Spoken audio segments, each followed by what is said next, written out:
What's up guys, it's LH with Low Tech. I'm doing a quick comparison of the Huawei Mate 8 and the Google Pixel XL. So obviously the Pixel XL is a much newer phone. The Huawei is from about last November timeframe. This Pixel came out just a couple days ago. So they're both fairly recent devices, but definitely the Google Pixel has the advantage there. But overall, these are both large devices. They're both high-end devices, and at least currently they are the flagship devices that each company kind of provides. So I wanted to do a quick comparison of the two of them, as well as kind of show off the dimensions in matching cases and kind of see in normal everyday usage, how each of them has their own advantages and disadvantages. So taking a look at the devices, this is the black model here, the quite black for Pixel XL, and the white model for the Huawei. This is the L09 version. Not that it really matters. The exterior, only difference is this is a single SIM, so they're both single SIM devices. Take a look at the front. The biggest thing I noticed first was the size of the bezels. Having had the Mate 8 in a case pretty much since day one, you don't really appreciate how close the bezels are, or how small the bezels are on the side until you take the case off and you're like, wow, that's really, really close. And especially the chin and the top, they're very, very slim on the Mate 8. Huawei has been really good about making their device very, very slick. And the Pixel has some pretty noticeable chins. You can't really see it quite so much with the black model. And it's not necessarily, unnecessarily large, but they are definitely much bigger than the Mate 8. The Mate has a 6-inch screen. This is a 5.5-inch screen, and you can see the difference in height between the two is very, very small. Going around to the buttons, they're actually very similarly laid out. They both have the headphone jack on top. They both have the charger on the bottom. They both have one speaker and one headphone or one microphone on the bottom. And the buttons are both power and volume here on the left side, or right side for looking at the phone from here.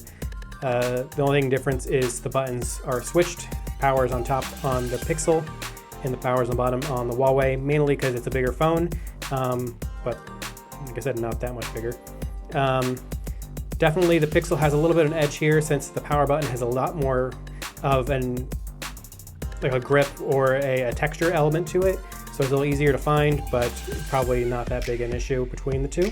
The really only size difference between them is the Pixel is a little bit thinner, just because the side bezels are not that big, thankfully.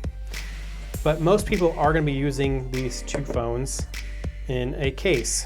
So this is the exact same case from Spigen or however you want to say it. And has been pretty much my main case for the past several phones. And really, once you get that on, they're actually very, very similar in size. I think it adds a little bit extra width on the Pixel phone than it does here on the Huawei, as well as the top and bottom are a little bit thinner on the Huawei. I'm not sure if they found they didn't necessarily need it on the Huawei, or they found they especially needed it on the Pixel, but the edges are slightly bigger, even though the cases are supposed to be identical. They're the same model. They both have the same carbon fiber appearance here. The only thing they didn't do, they added a little more grip here on the glass portion behind it, instead of continuing the carbon fiber like they did here with the Huawei. But overall, once they're in a case, they feel pretty much identical.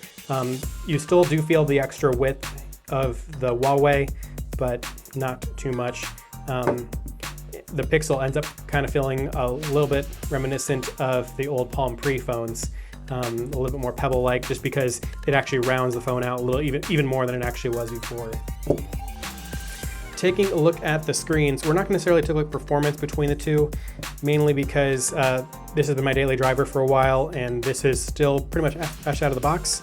I was able to add most of my apps on here already, but there's still going to be a little more of a cache buildup on the Huawei. That may make benchmarks, at least right now, unfair. We'll run some a little bit later in the future, but looking at the two displays, so they both have fingerprint sensors, make it a little easier to get in. This is a stock Pixel experience using the Pixel launcher. This is a stock experience for the Google launcher, or soon to be called the Pixel launcher. The latest version is available in the Play Store today. So, they both have the Google Now right here on the left. And the app layout is still similar. Obviously, the rounded buttons and icons on the Pixel are present, where not. Sometimes they are on the Mate 8, but not necessarily all the time. And the Mate 8 still has the traditional launcher, whereas the Pixel has this. But this is pretty much stock. You can kind of see the difference in the screens. The colors are really blown out a little bit on the Pixel. The background is very, very noticeably brown, whereas this one is kind of like a grayish brown. I probably wouldn't have noticed it as much unless I had them side by side. Side by side, the difference is quite apparent. So all the brightness all the way up. Both these devices appear to be very close in brightness. They're not necessarily one's brighter than the other. One thing I have noticed with the Mate 8 is that when you go into bright sunlight, it actually goes into like a lower contrast mode in order to make it a little bit easier for you to read. I've not yet seen that on the Pixel. It may be there. I have not really been out super bright sunlight here in Seattle. Taking the brightness all the way down. And in this case, I'd have to say that the Mate 8 does go a little bit dimmer. Although with the AMOLED display, you could potentially go much, much dimmer by disabling half the pixels, or even running on a black screen or something like that to make it seem even darker than it actually is. You wouldn't necessarily have that option here on the Huawei, or at least it wouldn't help that much. The resolution of the screens between the two, this is 1080p, this is 1440p. It's kind of hard to notice in day-to-day use unless you're actually looking at specific examples like really, really small text or VR, which obviously the Pixel is better at VR than the Huawei. But overall, there isn't much of a difference in appearance. It doesn't necessarily look that much sharper than the Huawei.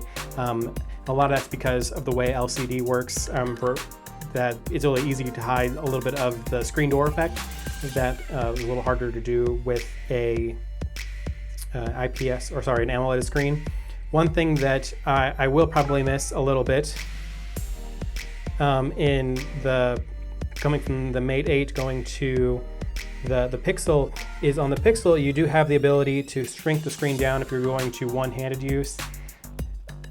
It is not available necessarily in the Pixel unless you were maybe to root it and have an option to do that. But out of the box, you won't be able to go one-handed. You can't make the screen go off to one side. So some of the customizations of the Huawei will be kind of lost a little bit going to a stock Google experience.